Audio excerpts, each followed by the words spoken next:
I'm that star up in the sky. I'm that mountain peak up high.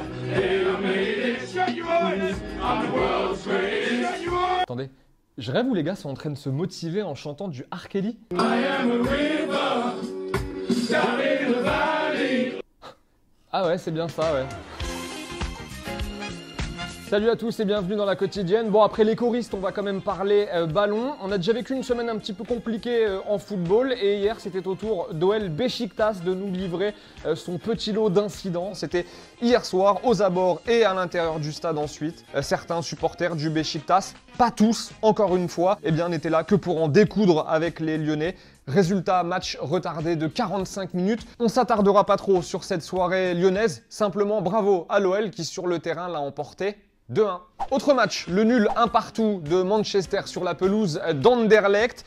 Une nouvelle fois, les hommes de Mourinho n'ont pas été convaincants et le coach portugais était un peu remonté, on va dire, après le match contre ses attaquants. If I was a Manchester United defender, I would be very upset with the attacking players because they have to kill the game and they didn't.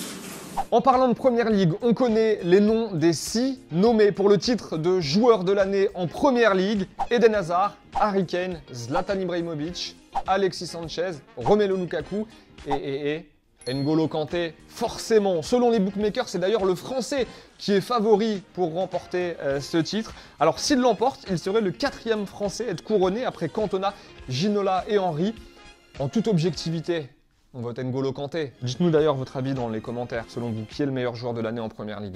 Petit détour par l'Italie pour vous dire que la Juve n'a pas tardé pour blinder son prodige. Paulo Dybala, auteur d'un doublé face au Barça, est désormais lié avec la vieille dame jusqu'en 2022. En gros, ce que la Juve essaye de nous dire, c'est que maintenant, pour se payer l'Argentin, c'est au moins 120 millions. Petite pause fraîcheur dans la quotidienne, on file en D2 hongroise.